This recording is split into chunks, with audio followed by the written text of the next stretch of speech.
श्रीवर्धमानाय निर्धोत्कलिलात्मने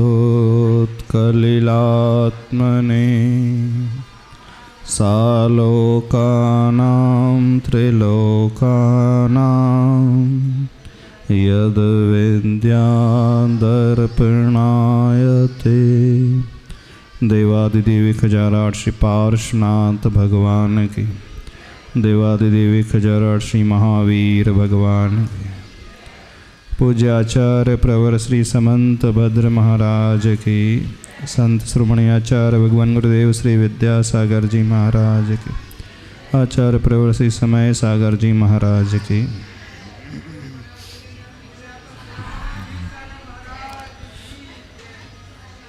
संलेखनाधिकार चल रहा है। संलेखना में क्या तैयारी होती है, कैसा अभ्यास किया जाता है, उसी विषय का वर्णन चल रहा है।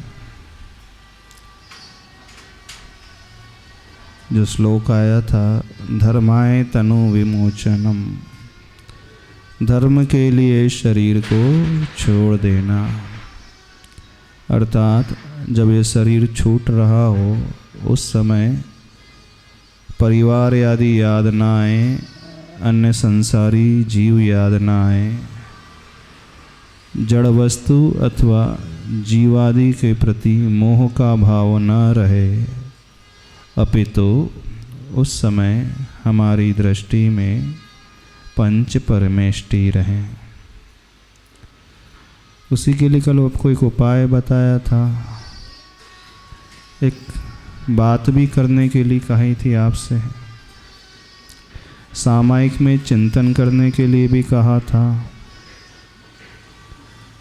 कितने लोगों ने उस एक्सरसाइज को किए? हाँ, स्वयं के मरने पर परिवार के कितने सदस्यों को कितना कितना दुख होगा, नहीं किया?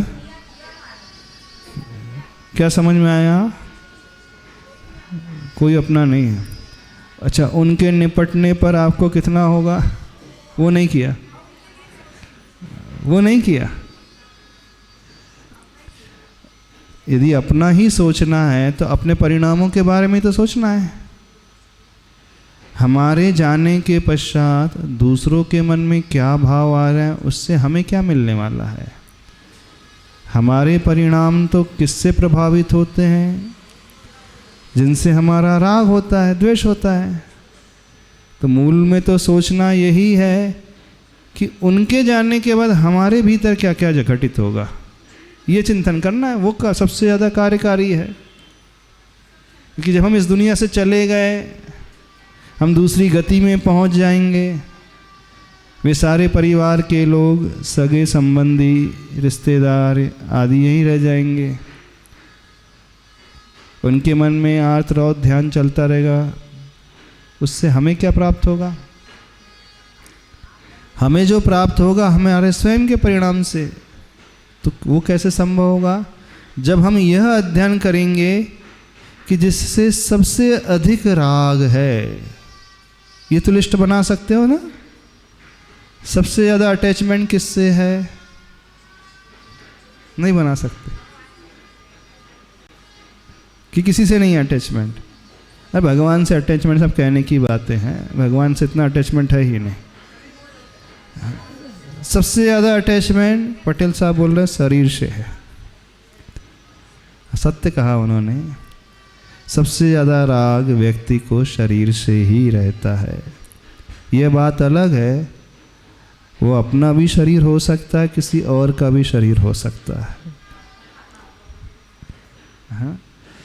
तो जिस शरीर से राग है अथवा शरीर सहित शरीरी से राग है, शरीर सहित उस जीव से राग है, जब उसकी पर्याय यहाँ छूट जाएगी तो आपको कितना दुख होगा। मेन अध्ययन तो ये करना है, नहीं कर सकते तो कैसे करना है? तो सबसे पहले लिस्ट बनाना है, सबसे ज़्यादा आप किसे चाहते हैं। देखो अंदर से सही सही बताना किसे चाहते हैं। फिर आपने सोच लिया कि मैं उससे सबसे ज़्यादा राग करता हूँ। अब वह यदि वियोग को प्राप्त हो जाए, उसका वियोग हो जाए, तो हमें कितने दिन का शौक लगेगा। अथवा उसने हमें धोखा दे दिया, चलो ठीक है, जिस पर बहुत विश्वास है दे सकता है कि नहीं धोखा? दे सकता है ना। जब आपका विवाह होता है, 7 फेरे लगते हैं, तो 7 वचन देते हो, 7 वचन लेते हो, तो वचन देने के पश्चात भी वो धोखा दे देता है कि नहीं। जीवन में बहुत सारे ऐसे केसेस देखने को मिलते हैं। विवाह के समय तो वो कस्में बहुत खाता है, लेकिन कुछ समय के बाद ही बदल जाता है। तो जिस पर सबसे अधिक विश्वास है, यदि वो धोखा दे दे तो क्या प्रभाव पड़ेगा? हाँ? किस प्रकार का धोखा दे सकता है? चीट कर सकता है, पैसों से चीट कर सकता है, संबंधों में धोखा दे सकता है, और एक उसका वियोग हो जाए तो ये चिंतन नहीं कर पाओगे। कठिन है, वियोग का चिंतन करना थोड़ा सा ज़्यादा कठिन है। कठिन तो है, सत्य है, आसान नहीं है। और हम क्या कह रहे हैं, जिससे सबसे ज़्यादा राग है उसके बारे में सोचना है। आप कहोगे कि महाराज जी उन्हें छोड़ दो, बस बाकी दूसरी का चिंतन हम कर सकते हैं।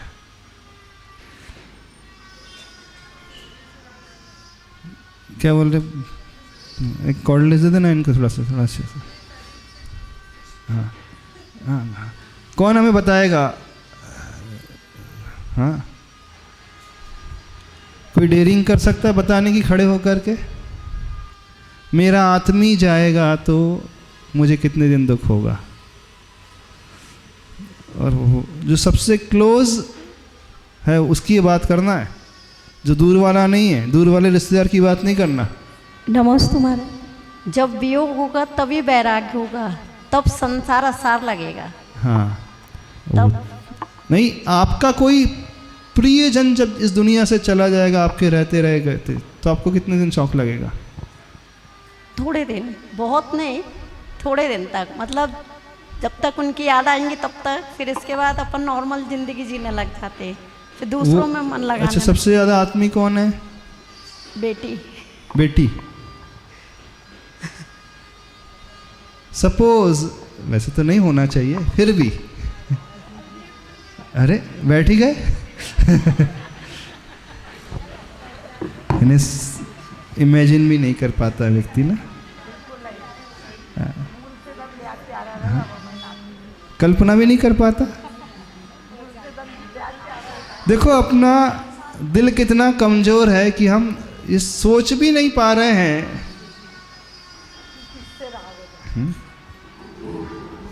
जीते जी हम कैसे सोच ले कि वो मरण को प्राप्त हो जाए, यानी प्राप्त हो जाए ऐसा नहीं कह रहा है, यदि हो जाए इन केस, देन हो सकता है, नहीं हो सकता, फिर क्या परेशानी सोचने में। ठीक है, किसी को बताओ नहीं, और विशेष रूप से उस व्यक्ति को तो नहीं बताना कि मैंने ऐसा सोचा आपके बारे में।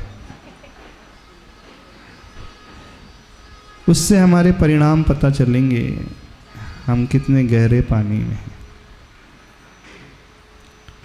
तब वो राग टूटता है, तब वो अंतिम समय में नाम प्रभु का हमारे मुख पर आता है। तो संलेखना में प्राण छूटते हैं।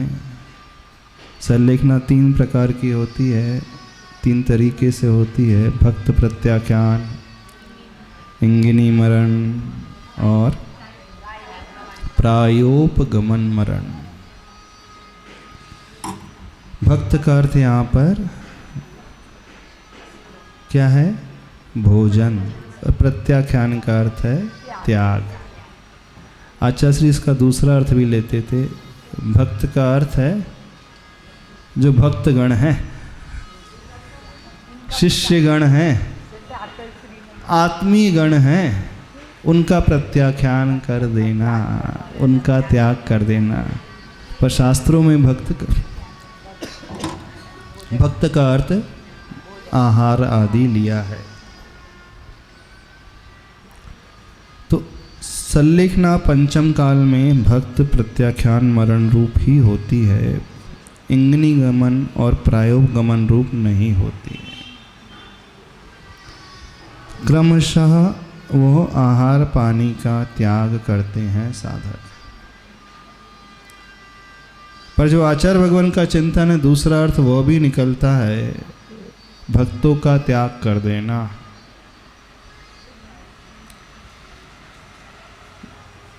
जिससे हमें अटैचमेंट हो गया है उनको त्याग देना, उनके प्रति ममत्व का त्याग कर देना, तब संलेखना होती है। भक्त प्रत्याख्यान में जो छपक होते हैं, साधक होते हैं, दूसरों से वैयावृत्ति भी कराते हैं, सेवा कराते हैं और अपने ही हाथों से अपनी भी सेवा करते हैं। अपने ही पैर दबा लेंगे, अपने ही शरीर का ध्यान रखेंगे, तेल आदि भी लगा सकते हैं, हाथ पैर धो सकते हैं।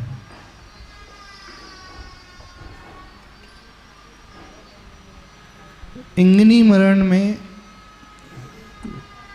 वे दूसरों से वैयावृत्ति नहीं कराते हैं, लेकिन स्वयं अपनी वैयावृत्ति कर सकते हैं, करते हैं।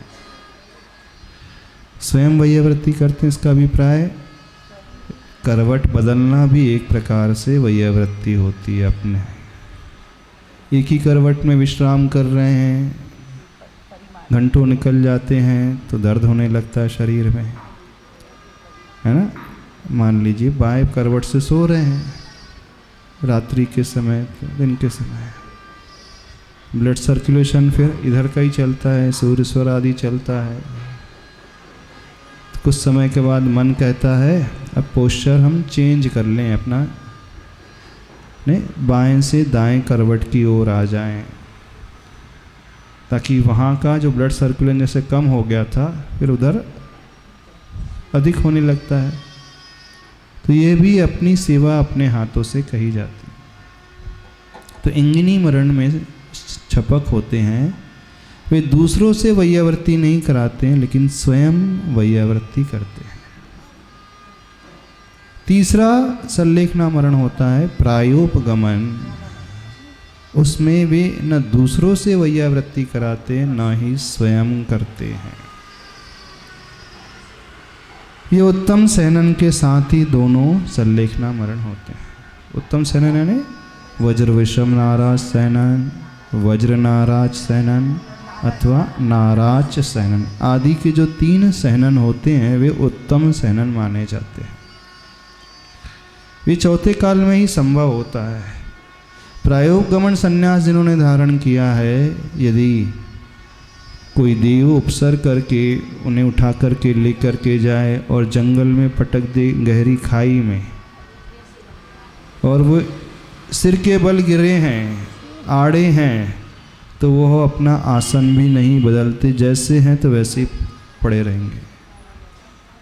चेहरा नीचे है तो नीचे ही रहेंगे, वो बदलेंगे नहीं। वो जिस उपसर्ग की दशा में गिरे थे उसको वो बदलते ही नहीं, चेंज ही नहीं करते। तो जिनका उत्तम सहनन होता है वे ही छपक, वे ही साधक इस प्रकार के प्रायोपगमन संन्यास को धारण कर सकते हैं। लेकिन पंचम काल में तीनों उत्तम सहनन तो है नहीं। अभी कौन से सहनन होते हैं? 3 हीन सहनन होते हैं। अर्धनाराज सहनन, कीलक सहनन और असंप्राप्ता श्रिपाटिका सहनन। उसमें भी 6वें नंबर का सहनन ही प्रायः पाया जाता है। लास्ट नंबर का सहनन जो एकदम हीन सहनन होता है। हमारी अस्थियां जो हैं सिर्फ नसों के जाल से लिपटी हुई होती हैं। अर्धनाराज में तो कीलित भी होती हैं, आधा हिस्सा शरीर का, और ना कीलक सहनन में सिर्फ जैसे स्क्रू जैसे लगे हैं। और श्रिपाटिका, असंप्राप्ता श्रिपाटिका सहनन में हड्डियां जो है बस ऐसी से रखी हैं और ऊपर जो है नसें आदि जुड़ी हैं ऐसी। तो सबसे हीन जघन्य शयनन जो होता है अंतिम शयनन माना जाता है। तो तीनों अंतिम शयनन वाले जो हैं भक्त प्रत्याख्यान सन्यासी ग्रहण कर सकते हैं। इंगनी मरण और प्रायोपगमन सन्यास वे नहीं ग्रहण कर पाते हैं। तो पंचम काल में बस यही सल्लेखना वाला विधान बतलाया गया है। माइक से और ले दो तुम।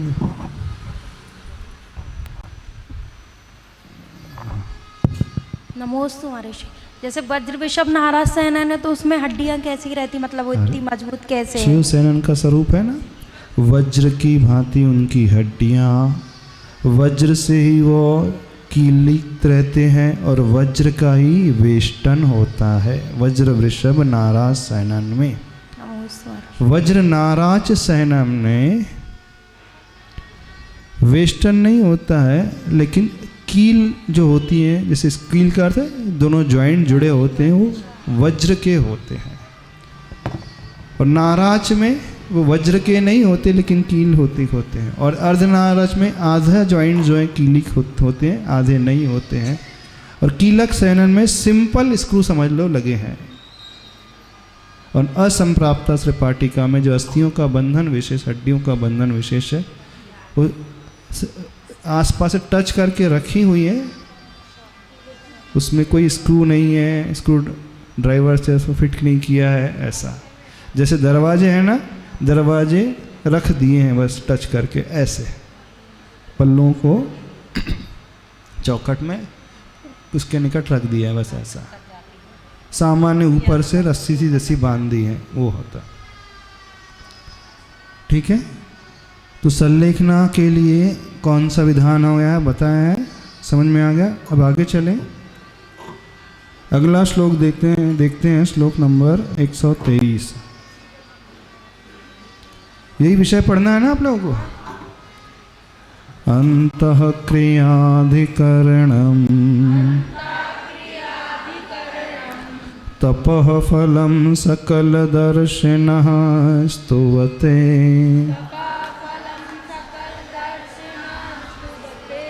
तस्मात् यावद् विभवम् तस्मात् यावद् विभवम् समाधिमरणे प्रयतितव्यम्। तीसरे चरण में क्या लिखा है? तस्माद्यावद् विभवम् लिखा होगा ना, तस्माद्या लिखा होगा ना, तस्माद्यावद् विभवम्। हमने जैसे तोड़ करके पढ़ा है वो मूल में तस्मात् और यावत्, द्य है तो उसमें द और य होता है। जैसे विद्या में कैसा होता है, वी द हलंत और या, ऐसे ही तस्मात् जो लिखा है तस्मात् द हलंत है और या है, उसमें द और य है तो द्य बनता है। हाँ, जब हम तोड़ करके कहेंगे तो तस्मात् यावत्, पर जब एक साथ पढ़ेंगे तस्माद्यावद् विभवम्, ऐसा तस्माद्यावत्। हाँ, उच्चारण करें पूरा। अंतः क्रियाधिकरणम् स्तुवते तस्माद्यावद् विभवम् प्रयतितव्य। ती जो है दीर्घ नहीं है, समाधि मरणे प्रयतितव्यम नहीं पढ़ना, समाधि मरणे प्रयतितव्यम।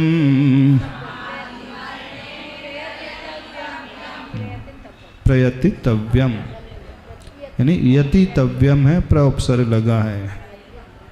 हाँ, अब इस श्लोक में आचार्य प्रवर बहुत अच्छी बात बता रहे हैं।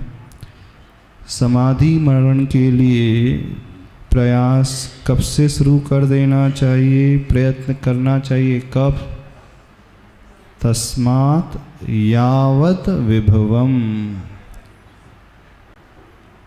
जब तक शरीर में शक्ति है तभी से उसकी प्रैक्टिस शुरू कर देना चाहिए। 6 डाला में आप पढ़ते हैं ना, जब लो न रोग जरा गहे, तब लो झटिति निज हित करो।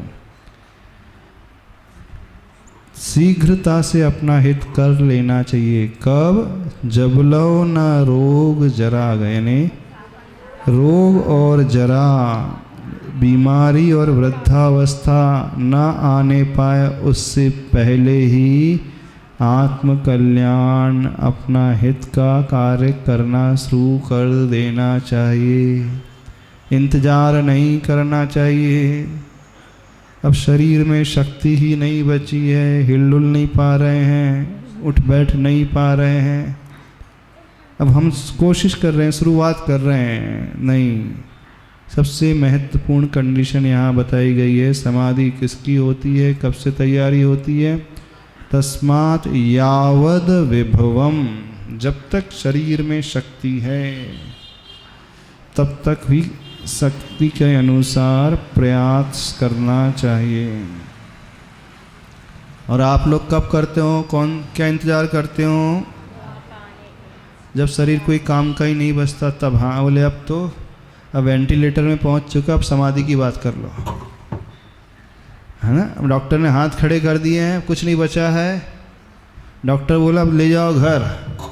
अब तो भगवान का नाम लो, गुरुजी के पास ले जाओ, अब देखो वो कुछ पर कर पाएंगे, हम तो कुछ नहीं कर पाएंगे कि शुगर बहुत बढ़ चुकी है, बीपी कंट्रोल में रह नहीं रहा है, कोलेस्ट्रॉल का लेवल समझ ही में नहीं आ रहा है, कब बेहोश हो जाए पता ही नहीं चलते हैं, कितने भी इंजेक्शन लगा दें, कितनी भी दवाई दे दें, कुछ समझ ही में नहीं आता है। इतने दिन एडमिट करके देख लिया, कुछ परिवर्तन शरीर में नज़र आ ही नहीं रहा, तो डॉक्टर कहता है अब हमारे बस की बात नहीं है, अब तो प्रभु के पास लेके जाओ, है ना। तब आप लेकर के आते हैं महाराज जी अब समाधि की सोच रहे हैं। प्राय जितने लोग भी समाधि की बात करते हैं, जब डॉक्टर रिजेक्ट कर देता है केस, तब भाव होता है हाँ अब समाधि करा देना चाहिए। पर आचार्य भगवान एकदम विपरीत कह रहे हैं, जब तक जान है, चेतना है, शक्ति है, उत्साह है, तभी तक समाधि होती है। प्रतिकारे, हाँ निप्रतिकारे, इलाज तो कराना चाहिए, अब दवाई है ही नहीं तो अंतिम समय का इंतज़ार थोड़ी करना है। अब डॉक्टर ने बोल दिया है लास्ट स्टेज का कैंसर है, 1 महीने भी चल सकता है, 3 महीने भी चल सकता है, कोई भरोसा नहीं है, तो अब 1 महीने तक का इंतज़ार ना करो, डिटेक्ट हो गया लास्ट स्टेज का है, कोई दवाई नहीं है, बस वहीं से शुरू कर दे समाधि की तैयारी। नहीं तो बाद में बिस्तर में पड़े तो वहाँ पे क्या होश ही नहीं आ रहा है, और उसी समय उन्हें पिच्छी दे दो, कमंडल दे दो, हाँ कपड़े उतरवा दो, चुल्ली का दीक्षा दे दो, अथवारी का दीक्षा दे दो, बेड पे ही लेटे लेटे हैं, न होश ही नहीं है उन्हें। दीक्षा उनकी होती है जो चर्या करके दिखा सकता है, यदि चर्या नहीं कर पा रहा है तो कोई दीक्षा नहीं। पिछी कमंडल देने मात्र से दीक्षा नहीं हो जाती है, प्राय हर जगह यही होता है, हॉस्पिटल से आते हैं, हाँ पिछी कमंडल थमा दो और फोटो खींच लो उसकी, वीडियो बना लो, हाँ नाम बदल दिया, वीडियो बना लिया, आरी का दीक्षा हो गई और डोला निकल रहा है, समाधि मरण ऐसी होता है। इसका नाम समाधि नहीं होता, संलेखना नहीं होता। दीक्षा तब होती है जब वह केस लॉन्च करने के योग्य होता है, वो चर्या अपने बल पर कर सकता है, थोड़ा विहार आदि कर सकता है, एक टाइम खा कर के रह सकता है, अपने छहों आवश्यक अच्छे से पाल सकता है साधक, तो उसकी दीक्षा होती है। क्या पूछना है माइक से? न कि पिछी थमा देने मात्र से। महाराज जी जैसे आपने अभी बताया कि मैं जो वृद्ध मतलब जो वेंटिलेशन पे रहते हैं या मतलब यानी जिनकी अपन सोचते हैं कि अब इनकी संलेखना हम करा दें, तो मतलब यानी उनको अपन ने पिछी का मंडल दे दिया, तो फिर वो क्या उनकी गति में स्वर्ग में नहीं रहती क्या फिर माता जी? वो जीव स्वर्ग में नहीं जाते क्या फिर? पिछी का मंडल ले देने पिछी से का वो आरी का मंडल बन उनने सभी चीजों का त्याग करा दिया महाराज जी ने, चेतना ही जैसे नहीं, उनको चेतना ही नहीं बची, अब नहीं, क्या कराने से क्या? चेतन अवस्था है, लेकिन आखिरी समय में से किसी को कैंसर हो गया 4 महीने के अंदर में ही, जैसे हमारी मौसी जी थी उनकी 4 महीने के अंदर में ही मतलब समाधि मरण हो गया उनका। तो माता जी ने उनको मतलब यानी देखा कि अब ये मतलब वो होती जा रही, तो सब चीज़ों का धीरे धीरे त्याग कराया उनका। तो प्रैक्टिस धीरे से दिखी ना, लास्ट हाँ, में तो चेतन नहीं किया? अवस्था थी लेकिन महाराज जी उनकी लास्ट 4 घंटे में तो नहीं किया ना? नहीं 4 महीने से उनकी हाँ, प्रैक्टिस तो मतलब 4 होती महीने से जो प्रयास शुरू किया जा रहा है तो ठीक है, लेकिन आखिरी दिन डिस्चार्ज हुए वहाँ हॉस्पिटल से और घर में लाए और वहाँ पे पिछी का मंडल दे दिया, हो गया? नहीं महाराज जी, उनकी चेतन अवस्था थी पूरी, ऐसा था। कंडीशन क्या है? तस्मात् यावद विभवम, वैभव है, शक्ति हो तो ही होता है। श्लोक का क्या अर्थ है? अंतः क्रियाधिकरणम तपः फलम। तप का फल क्या है? यदि आप जिंदगी भर से तप कर रहे हो, व्रत कर रहे हो, उपवास कर रहे हो, नमोकार मंत्र के व्रत आपने ले लिया, कर्म दहन के व्रत ले लिए, सारे व्रत ले लिए, प्रतिमा का पालन कर रहे हो, दीक्षा ले ली है, तो ये तप है। इसका फल क्या है? अंतः क्रियाधिकरणम, अंत समय में क्रियाकर्म करना, मतलब शव यात्रा नहीं। अंतः कौन सी? अंत समय में समाधि मरण की क्रिया को जो लेता है वही तप के फल को पाने वाला माना जाता है। और जिसने दीक्षा ले ली, व्रत ले लिए, प्रतिमा ले ली और समाधि नहीं ले रहा है तो ठीक वैसा हो जाएगा उस विद्यार्थी की भांति जो साल भर स्कूल जाता है लेकिन जब फाइनल एग्ज़ाम आ रही है उसने छोड़ दिया, बोले परीक्षा नहीं देते हैं। साल भर की मेहनत का क्या होगा? रिजल्ट क्या आएगा?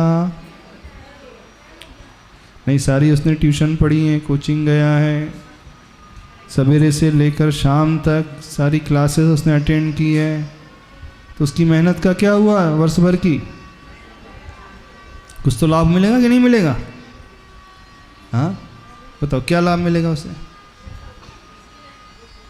जो लाभ मिलना चाहिए था वो लाभ नहीं मिलेगा, क्योंकि जो व्रत प्रतिमा आदि लिए हैं उसका उद्देश्य अंत समय में उस राग को, मोह को त्यागना है। और वह समाधि नहीं ले पाता है तो उसका एकमात्र कारण है कहीं ना कहीं उसका मोह जागृत शरीर से हो ही जाता है, इच्छा पैदा हो जाती है, अभी नहीं थोड़ा और देखते हैं, क्या पता ठीक हो जाए रोग, तो अभी से क्या सल लिखना लेना। कई बोले ऐसे केसेस भी देखे हैं, डॉक्टर ने मना कर दिया था लेकिन वो ठीक हो गए और खूब साल जिए। हम भी ठीक हो जाएंगे तो फिर संकलेश होगा, इसलिए अभी हम संलेखना का नियम नहीं लेते, अभी तो बस जैसा चल रहा है वैसे चलने देते। ऐसे होता है ना, तो एक मोह पैदा हो जाता है शरीर से, क्योंकि दुनिया में सबसे खतरनाक भय होता है, सबसे बड़ा भय होता है मरण का भय। हर जीव यहाँ मरने से डरता है, डरता है कि नहीं? सिवाय एक गति के जीव को छोड़कर, और वो है नरक गति के जीव को। नारकी हमेशा मरना चाहता है लेकिन उसका अकाल में मरण हो नहीं सकता, नारकी आत्महत्या कर नहीं सकता। बाकी 3 गति के जीव जो होते हैं वे मरने से डरते हैं। कीड़े मकोड़ी भी क्यों ना हो, चींटी भी क्यों ना हो, पेड़ पौधे भी क्यों ना हो, कोई जीव मरना नहीं चाहता। एक कथा थी ना आगम में, विष्ठा का कीड़ा बन गया था राजा मर करके अपने ही घर के शौचकूप में। मुनि महाराज ने बता दिया था तुम अपने ही घर के शौचकूप में उत्पन्न होंगे और ऐसे ऐसे रंग के कीड़े होंगे, लाल रंग का, सिर्फ लाल रंग का कीड़ा होऊंगा मैं। तो उसने अपने बेटे को बुला करके कह दिया था देखो मेरा अंत समय निकट आ रहा है। और मुनिराज ने कहा, अवधि ज्ञानी मुनिराज ने, कि मरण होकर के मैं अपने ही महल में कीड़े की पर्याय में पैदा होऊंगा। तो पहचान भी बता देता है, ऐसे ऐसे लाल रंग का कीड़ा होऊंगा और अविष्ठागृह में होऊंगा। तो बोले जैसे ही मैं उसमें पैदा हूँ और नजर आया तो तुम तुरंत मुझे समाप्त कर देना, ताकि मेरे तिरंज गति के दुख दूर हो जाएं। तो बेटा पिता की आज्ञा मान करके तैयार हो जाता है। पिता का मरण कुछ दिनों में हो ही जाता, जैसा मुनिराज ने बताया था, और वहीं वो पैदा हो जाता। जैसे ही मरण होता है तो राजपुत्र पहुंचता है विष्ठागृह में। देखता क्या है, कोई रंग का कीड़ा दिख रहा है, डंडा लेकर के पहुंचता है, प्रहार करता है तो कीड़ा फिर से उसी में घुस जाता है। बहुत कोशिश करता है किसी तरह उससे समाप्त कर दूं, लेकिन वो अपनी जान बचाने के लिए उसी मल में प्रविष्ट हो जाता है। वहीं राज से पूछता है जाकर के वो, हे भगवान, वो तो हमारे पिता का ही जीव है। तो राजन मुनिराज कहते हैं, हाँ वो आपके पिता का ही जीव है, उन्होंने ऐसा कहा था कि मुझे समाप्त कर देना ताकि दुख समाप्त हो जाए। बोले उस समय तो कहा था, लेकिन जो जिस गति में जाता है वो वहीं रम जाता है। यो यत्र निवसन्नास्ते स तत्र कुरुते रतिम। जो जहाँ रहता है वो उसी में रंजायमान हो जाता है, उससे निकलना ही नहीं चाहता। विष्ठा का कीड़ा, उसी विष्ठा में उसे आनंद आता है। नमोस्तु महाराज जी। महाराज जी प्रश्न है कि वो किस पाप के कारण उसकी ऐसी गति हुई? तिरंज गति किससे बनती, तिरंचायु कैसे बनती है? माया तैरज्ञो नस्य। जो प्राय मायाचारी अधिक करता है तो तिरंचायु को बांध लेता है। तिरंचायु को उसने बांध लिया था पहले ही, मायाचारी का प्रभाव था। नमोस्तु। वो अलग कथा है, दूसरी कथा है। नमोस्तु महाराज जी। महाराज जी जैसे मुनि महाराज की समाधि होती है, जैसे आचार्य श्री जी की हुई या मुनि महाराज की, तो अंतिम समय में जब आत्मा प्रदेश छोड़ के जाने लगती है तब थोड़ा सा अंदर से उनको भी मोह होता है कि सबको देख के मुनि और दूसरे मुनि महाराज को देखकर, कि ऐसा कुछ ऐसा लगता है क्या महाराज जी? यदि मोह हो जाएगा तो समाधि नहीं मानी जाएगी। वो भी तो उनका परिवार हो गया ना। आपको अपने बच्चों से, अपने परिवार से मोह होता है। आचार्य भगवान का परिवार उनका संग हो गया।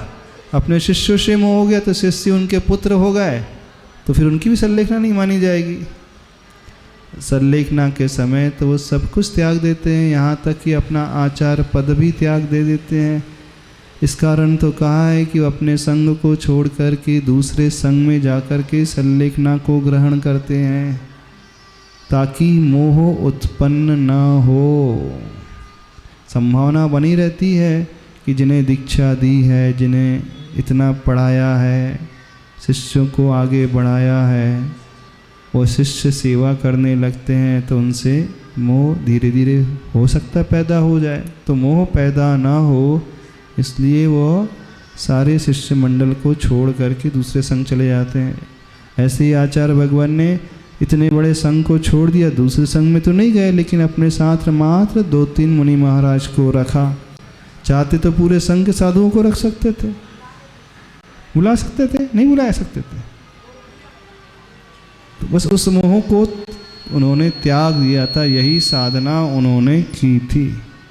महाराज जी जब अंतिम समय आता है किसी व्यक्ति का, जैसे बीपी लो हो गया हो, चक्कर खा के गिर गया, तब तो वो 1 सेकंड भी ये भी नहीं बोल पाता है कि नमो अरिहंताणम, ओम भी नहीं बोल पाता महाराज जी। हाँ। पर उसने जीवन पर्यंत धर्म किया है। इस कारण तो कहा जाता है गति क्या होगी महाराज जी? बहुत दुर्लभ है संलेखना पूर्वक मरण करना। हर एक की अच्छे से संलेखना नहीं होती है। यदि जीवन भर उस जीव ने धर्म किया है, त्याग के साथ जीवन जिया है, तो वो निष्फल तो नहीं जाएगा, गति तो शुभ होगी, देवगति ही होगी। लेकिन अभी उस जीव का संसार समाप्त जल्दी नहीं होगा, अभी तो थोड़ा संसार चलता ही रहेगा। फिर देव बनेगा, देव से पुनः मनुष्य बनेगा, फिर मनुष्य बन कर के हो सकता है उसी घर परिवार में वो रम भी जाए, यदि संबोधन मिल जाए हो सकता है उसे विरक्ति हो जाए, दीक्षा ले ले, त्याग के मार्ग में आगे बढ़ जाए, तो वहाँ गारंटी नहीं रहती है। और एक बार संलेखना पूर्वक मरण हुआ तो गारंटी हो जाती है। अब वो जीव फंसने वाला नहीं है, जल्दी इससे निकलने वाला है। नमोस्तु महाराज। तो तप का फल क्या समझ में आया? समझ में आया कि नहीं? व्रत का फल क्या? अंतः क्रियाधिकरणम। अंत समय में संलेखना की तैयारी ही नहीं करना है, संलेखना। नमोस्तु महाराज जी।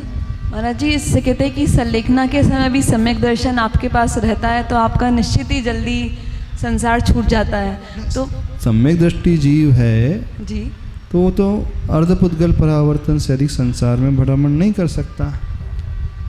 संलेखना यदि होगी तो निश्चित जल्दी छूटेगा ही संसार। मतलब ऐसा नियम नहीं है कि सम्यक दर्शन भी आखिरी वे समय छूट जा सकता है? छूट भी सकता है, छूट भी सकता है। तो उसकी फिर मतलब उसका रिजल्ट है कि भी संसार लंबा बाकी है। अच्छा, लंबा यदि सम्यक दर्शन छूट रहा है तभी संसार में और कई भाव लेने पड़ेंगे, कई जन्म लेने पड़ेंगे। आगम में ऐसा वर्णन आता है, एक बार व्रत ले लिया, व्रत ले कर के श्रेणी में चढ़ गए, उपशम श्रेणी में पहुंच गए 11वें गुण स्थान तक, और 11वें गुण स्थान से गिर के नीचे आए और संसार में भ्रमण करते रहे। तो कब तक भ्रमण कर सकते हैं? अर्धपुद्गल परावर्तन काल तक संसार में वे जीव भ्रमण कर सकते हैं। किसकी बात चल रही है? जिन्होंने यथाख्यात चारित्र पाया था, 11वां गुणस्थान पाया था, उपशम श्रेणी में चढ़े थे, वे जीव भी इतने लंबे काल तक संसार में घूम सकते हैं। पर यदि संलेखना हो गई तो फिर इतना लंबा समय नहीं रहता है। इसलिए तप का फल क्या है? अंतः क्रियाधिकरणम। तपः फलम, तप का फल। सकल दर्शिनः स्तुवते। सकल दर्शी यानी सर्वदर्शी, सर्वज्ञ भगवान। उन सर्वज्ञ भगवान ने ऐसा प्रशंसनीय कहा है, स्तुवते ऐसा कहा है। भगवान ने क्या कहा है? यदि हमने जीवन में व्रत लिए, धर्म लिए हैं, जो भी त्याग तपस्या की है, तो उसका फल क्या होगा? संलेखना होना चाहिए। उस विद्यार्थी की भांति जो हमेशा पढ़ाई करता है लेकिन एग्ज़ाम भी अच्छे से देता है। तो जब एग्ज़ाम का काल आता है, अथवा यूँ कहे मरण का काल आता है, अंतिम समय आता है, तो अच्छों का मोह जागृत हो जाता है। मन कहता है अभी नहीं, थोड़ा सा और हम जी लें, इतने जल्दी कैसे, अभी तो शरीर थोड़ा साथ दे रहा है, अभी कोई भरोसा है नहीं।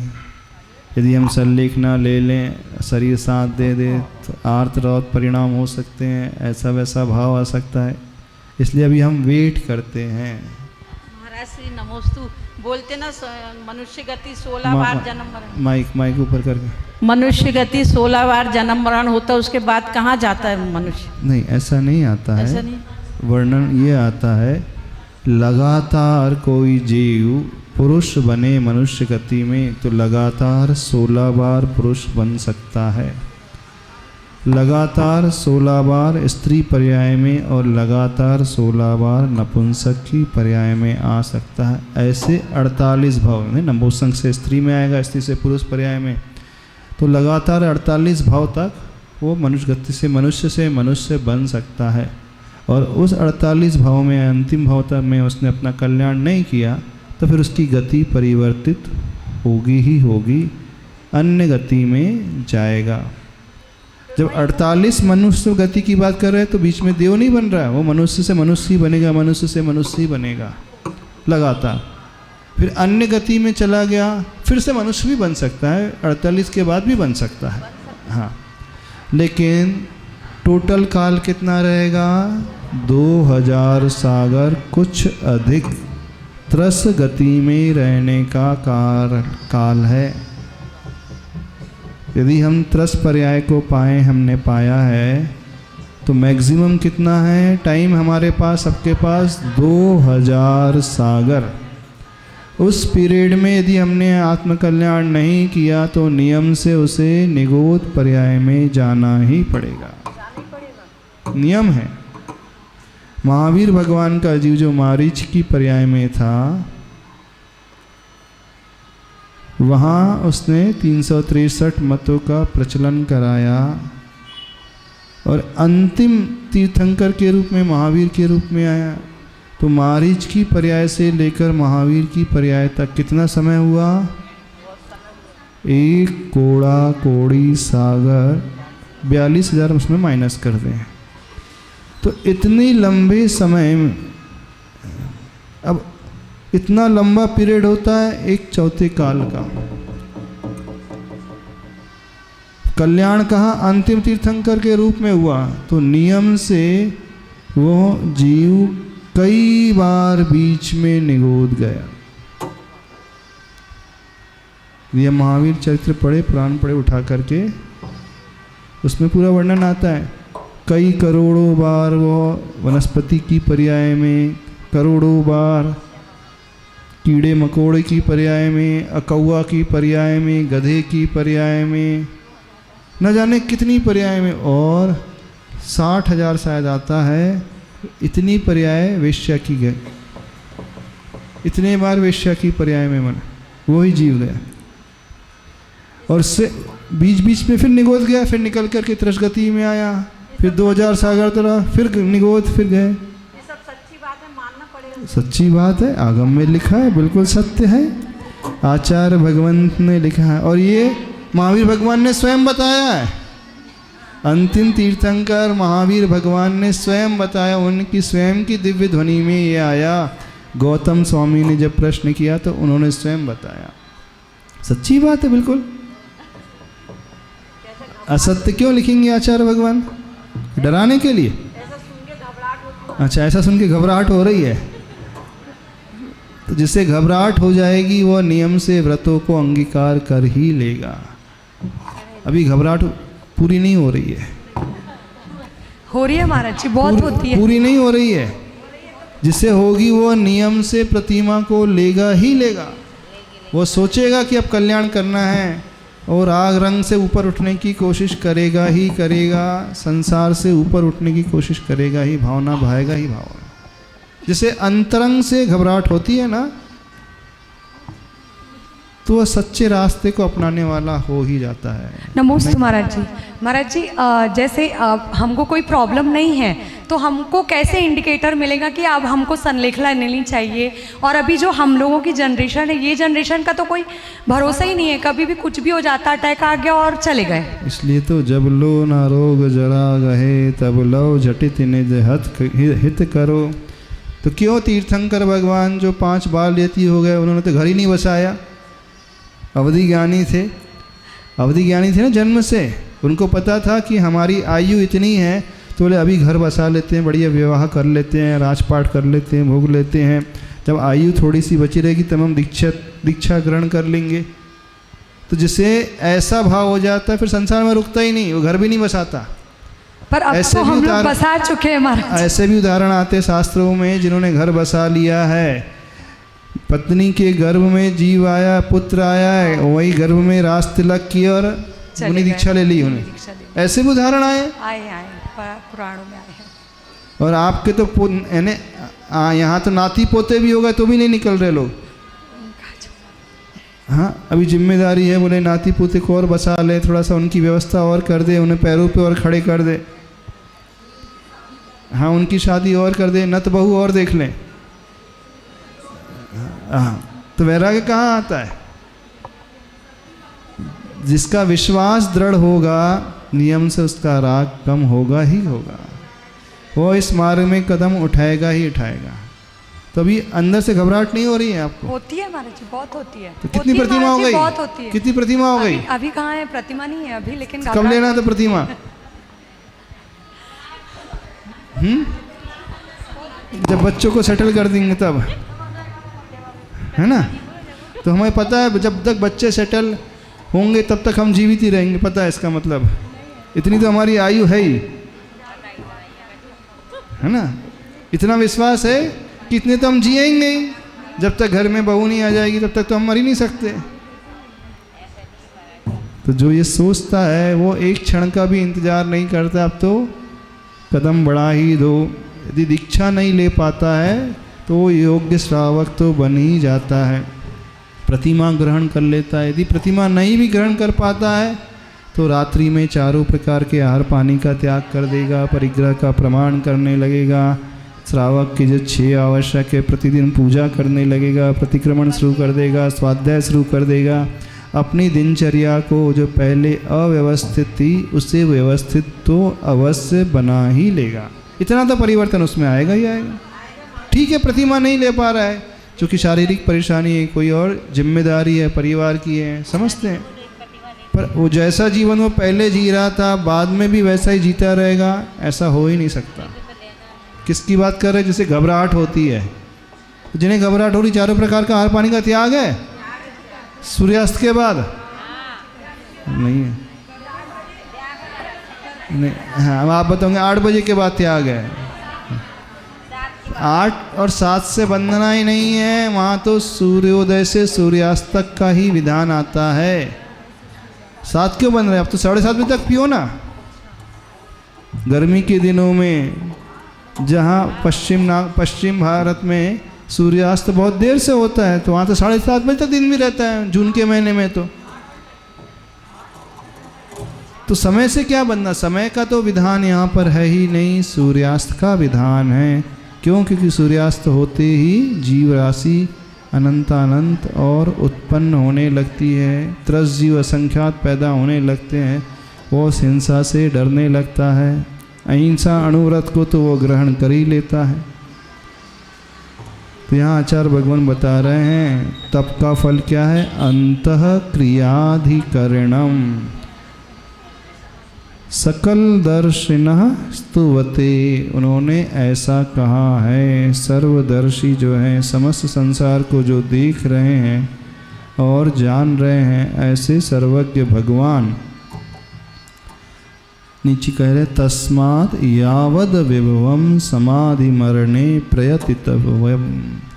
जब तक शरीर में वैभव है, शक्ति है, चेतना है, निरोगी काया है, रोग आदि नहीं लगे हैं, तो समाधि मरण की तैयारी में लग जाना चाहिए, उसमें प्रयत्न करते रहना चाहिए।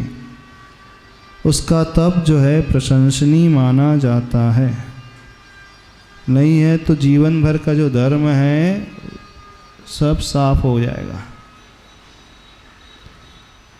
जैसे मंदिर पूरा बन गया और कलशारोहण नहीं होता है तो वो मंदिर पूरा मंदिर नहीं माना जाता है। जीवन भर पढ़ाई कर रहा है, फाइनल एग्ज़ाम में बैठता नहीं विद्यार्थी तो वह पास नहीं होता है, आगे नहीं बढ़ता है। डिग्री का महत्व तो है, एग्ज़ाम का महत्व तो होता ही है, लेकिन इस एग्ज़ाम से सारे लोग घबराते हैं क्योंकि अंत में समाधि की भावना लाना अर्थात उस तीव्र मोह को छोड़ना है जो शरीर के प्रति गहरा बैठा हुआ है। भाव तो होता है अभी मैं जी सकता हूँ, थोड़ा और कुछ समय बाद त्याग कर दूँ।